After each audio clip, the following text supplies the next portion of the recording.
मध्ये माझा मुलगा चांगला असताना त्यांची कर्तव्य होती, आई तुम्ही या, तुमच्या मुलाला भेटा, तुमच्या मुलाला येऊन दोन गोष्टी बोला म्हणलं असतं तर आम्ही आलो असतो सर. आम्हाला कसलाच त्याने फोन केला नाहीत, सांगाय नाहीत, कसलंच कळविलं नाहीत सर. 4 दिवसामध्ये त्यांनी मारहाण करून माझ्या मुलाचा मर्डर केले. ज्या ज्या माणसाने मर्डर केलं त्यांना सर्वांना 10 पासून 15 तारखेपर्यंत जे जे ड्युटीवर होते त्यांना सगळ्यांना फाशीची शिक्षा द्यायला पाहिजे. आणि ह्याच्या पुढे कुण्या गरिबाच्या बाळावर असा अत्याचार अन्याय नको व्हायला, माझी एवढी मागणी आहे सर. हॅलो सर, माझे MSc BEd झालेले आहे. मी सोमनाथचा सर्वात लहान भाऊ. खूप मोठा अन्याय झाला आहे आमच्यावरती. आणि आमच्या भावाचा मोबाईल जे आहे ते मोबाईल पण पोलिसांकडेच आहे. आणि ते बहुतेक डेटा फॉर्मॅट करतील, डेटा उडवून टाकतील. ते कोर्टाद्वारे, न्यायालयाद्वारे ते डेटा बॅकअप करून ते न्यायालयाकडे म्हणजे दाखवण्याचा म्हणजे सर्वांचा प्रयत्न असावा असं आम्हाला वाटतं. बॉडी ताब्यात घेतली ना? हा, बॉडी ताब्यात घेतली. त्याच्या बॉडी ताब्यात घेतली. बॉडी ज्या दिवशी रिपोर्ट दिली त्यांनी पोस्टमार्टम झाल्यानंतर आम्ही गेलो ना सर, थोडं मार लागलेलाच होता त्याला. आणि कपड्यावर एक कपडे नव्हतेच त्याच्या शरीरावर कसले, आणि फक्त शॉल तेवढे इथल्या लोकांनी पांघरले होते. हा सर, मारल्याचे वन होते.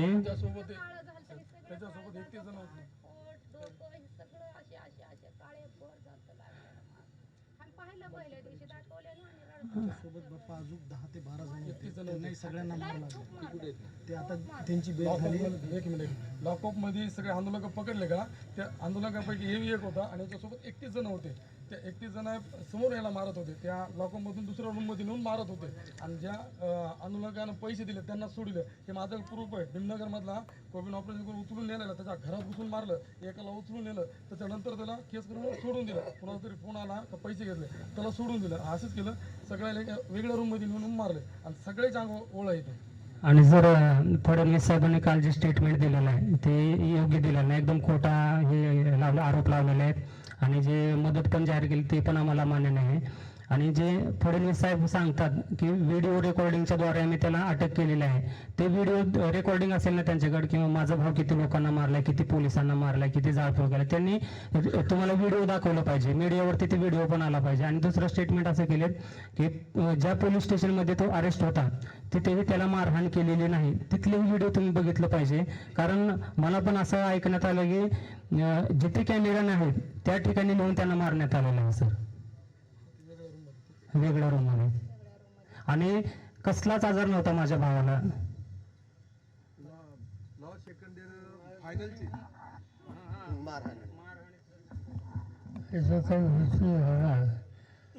पोलिसांनी त्यांच्या ताब्यात असताना तेव्हा मारहाण केली, त्यावेळेस काही शेवटी तो हे जग सोडून गेला. आणि तुम्ही आणि तुमच्या आईने त्याचा सवय बॉडी बघितली आणि त्याच्यावर वन होते, त्याच्यावर बाजूने दिली, हे तुम्हाला बघता आलं. प्रत्यक्षात कुठं अंगावर वर असते, कुठं काय असते असं पाहिलं तुम्ही.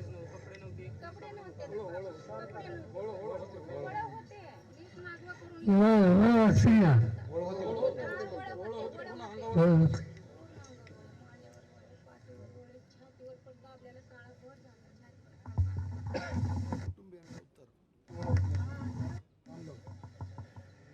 असं जे काही घडलं ते सगळ्यांना धक्का लावून आहे.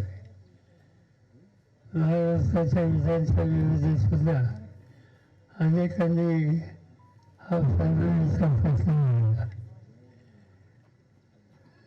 ज्या तरुणावर मजबूर केली त्याचं बदल काय होता असं दिसत नाही. डॉक्टर बाबासाहेबांच्या शेल्फाची जी काही मोजतो नाही त्याचा काही यांचा तुझा संबंध नव्हता. त्याची प्रतिक्रिया होती आणि प्रतिक्रिया म्हणून लोक रस्त्यावर आले तर त्यांना मजबूत करणं हे काही योग्य नव्हतं. आमची माहिती आहे, तुम्ही अधिक सांगू शकाल की जे आंदोलन झालं तेही शांततेने होतं, शांततेत होतं. आणि त्यामुळे आंदोलन शांततेत असताना या तरुणाला कोविड ऑपरेशनमध्ये त्याला मारलं गेलं, आणखीन काय काय गेलं, हे जे सरकारने सांगितलं ते न पटल्यामुळे. आणि म्हणून आम्ही असं ठरवलं की उगीच वर्तमानपत्रात वाचायचं, सांगण्यावर लक्ष द्यायचं, त्याऐवजी परमितीला जावं आणि कुटुंबातल्या लोकांना भेटून त्यांची खरी वस्तुस्थिती समजून घ्यावी. ही समजल्याच्या नंतरच आम्हाला सरकारशी बोलता येईल, त्या हेतूला आज या ठिकाणी आलेले आहेत. आणि जी काही माहिती तुम्ही दिली, ती माहिती दिल्याच्या नंतर एक निस्वार्थपणा काही भूमिका घेऊन रस्त्यावर आला असेल इतरांच्या बरोबर, तर त्याला या पद्धतीनं मारझोड करणं आणि शेवटी त्याला मृत्यूवर सामोरं जाण्याचा प्रश्न आणण्यात ही अतिशय गंभीर बाब आहे. ही माहिती आता तुमच्याकडून आम्हाला समजली. आम्ही राज्य सरकारची जाऊन भेटू, तुमचं जे काही म्हणणं आहे हे सगळ्यांच्या समोर तुम्ही आणलं, ते योग्य ठिकाणी आम्ही पोचू. आणि जे कोणी जबाबदार असतील त्यांच्यावर सक्त कारवाई या ठिकाणी झाली पाहिजे. ही जी कुटुंबाची मागणी आहे, ती मागणीसुद्धा राज्य सरकारकडे पोचवणं ही आमची जबाबदारी राहील आणि ती काळजी आम्ही घेऊ.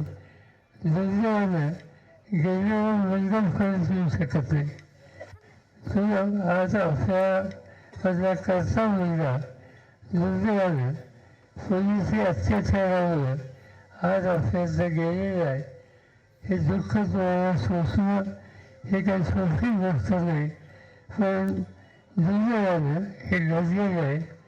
याचं बाहेर कसं टाकायचं याचा विचार कुटुंबाने बसून आणि हितचिंतकांनी बसून केलं पाहिजे.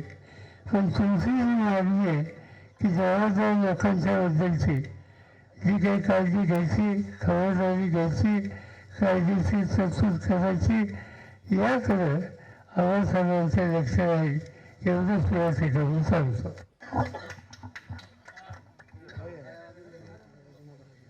ठीक. आई चिंता करू नका, साहेब आलेले आहेत, आपल्याला सगळ्याला मदत व्हायला. रोहित दादा पण येऊन गेले त्या दिवशी.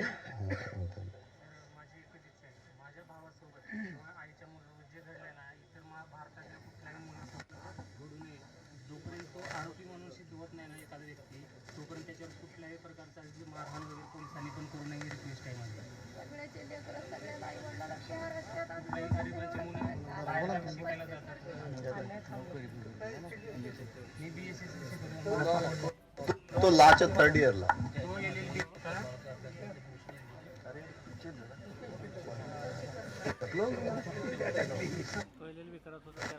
तो LLB होता. इथे होता, इथे लॉ कॉलेजमध्ये होतं. नाही दाखवत आहे.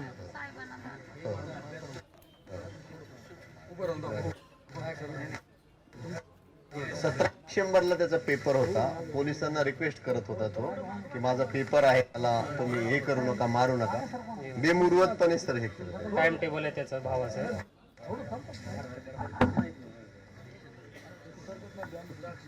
नाही त्याचंच अक्षर हे त्याचंच हँडरायटिंग आहे. त्याच्या हँडरायटिंग तो बऱ्याच ठिकाणी पुण्यात बऱ्याच कंपन्यांमध्ये काम केलं जातं. ते नोट्स काढलेले होते ते. आमचं कसं आहे माहिती ना, भटके समाज असल्यामुळे जिथं दगडफोडीचं काम भेटेल दगडखानीवरती त्या ठिकाणी शिफ्ट व्हायचं, तिथे ॲडमिशन घेऊन तिथे परत शिकायचं. आज बऱ्याच कॉलेजेसमध्ये तर शिक्षण घेतलेलं आहे आणि ब्लड वगैरे डोनेट करायचं आणि कुठल्या ह्याच्यात सहभागी व्हायचं तो. आणि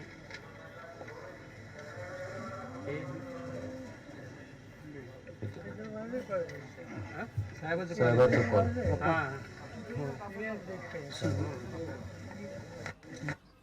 इथे इथे वसमत रोडला शंकरनगर म्हणून आहे, तिथे किरायाने राहत होता रूम करून.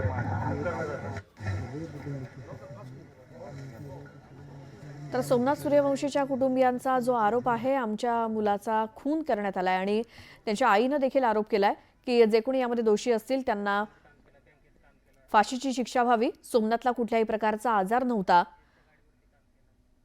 घरामध्ये शिक्षण घेण्यामध्ये तो पहिल्या क्रमांकावर होता. सोमनाथ सूर्यवंशी आंदोलनामध्ये नसल्याचाच दावा त्याच्या कुटुंबियांनी केलाय आणि मृतदेह घेऊन जाताना सुद्धा पोलिसांनी त्रास दिल्याचा आरोप सोमनाथ सूर्यवंशीच्या कुटुंबियांनी केला. परभणीमध्ये सोमनाथ सूर्यवंशीच्या कुटुंबियांना भेटण्यासाठी शरद पवार आलेत आणि सूर्यवंशी कुटुंबियांनी संपूर्ण हकीकत शरद पवार यांच्या समोर मांडली. मात्र जे काही घडलं ते चुकीचं असं शरद पवार म्हणालेले आहेत. आधी मस्साजोग बीडमध्ये आणि त्यानंतर परभणीमध्ये शरद पवार आधी देशमुख कुटुंब आणि आता सूर्यवंशी कुटुंबियांची भेट घेत आहेत. माझ्या मुलाची हत्या झाली असा आरोप सूर्यवंशी म्हणजे सोमनाथच्या आईनं केलाय. दोषींना फाशीची शिक्षा व्हावी अशी देखील मागणी त्यांनी केली आहे. शरद पवार त्यासाठी परभणीमध्ये स्वतः येऊन सूर्यवंशी कुटुंबियांची भेट घेत आहेत. त्यांच्याशी संवाद साधतायत. नेमकं काय काय घडलं, त्यांच्या काय मागण्या आहेत, काय हकीकत आहे, या सगळ्याची संपूर्ण माहिती शरद पवारांनी घेतली. परभणीमध्ये जे काही प्रकरण घडलं त्या आंदोलनामध्ये सोमनाथ सूर्यवंशी नव्हताच असा आरोप त्याच्या कुटुंबियांनी केलाय. मात्र यामध्ये दोषींना फाशीची शिक्षा व्हावी अशी मागणी सोमनाथच्या आईनं केली आहे. परभणीमध्ये या आंदोलनामध्ये सोमनाथ नव्हता. मात्र 14 तारखेपर्यंत त्याला जी न्यायालयीन कोठडी सुनावण्यात आली त्यानंतर त्याला हृदयविकाराचा झटका आला आणि मग रुग्णालयात नेईपर्यंत सोमनाथचा मृत्यू झाला असा दावा पोलिसांनी केला होता. मात्र आता सोमनाथच्या कुटुंबियांचा असा दावा आहे की त्याला कोणत्याही प्रकारचा आजार नव्हता आणि त्याचा मारहाणीमध्ये मृत्यू झाला असा आरोप सोमनाथच्या नातेवाईकांचा आहे. आणि महाराष्ट्रामध्ये घडलेली ही 2 प्रकरणं, बीडमधलं संतोष देशमुख यांचा मृत्यू आणि त्याचसोबत परभणीमध्ये सोमनाथ सूर्यवंशीचं मृत्यू प्रकरण आणि या दोन्हीमुळे संपूर्ण महाराष्ट्रात खळबळ माजलेली असताना शरद पवार यांनी दोन्ही कुटुंबियांची जाऊन भेट घेतली बीड आणि परभणीमध्ये जाऊन.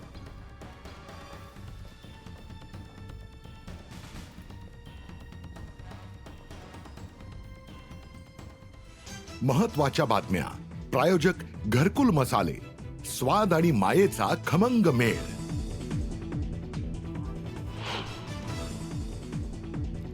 राज्यात पीक विमा योजनेत घोटाळ्याचा आरोप. परळी पॅटर्न म्हणत नाव न घेता धस यांचा धनंजय मुंडे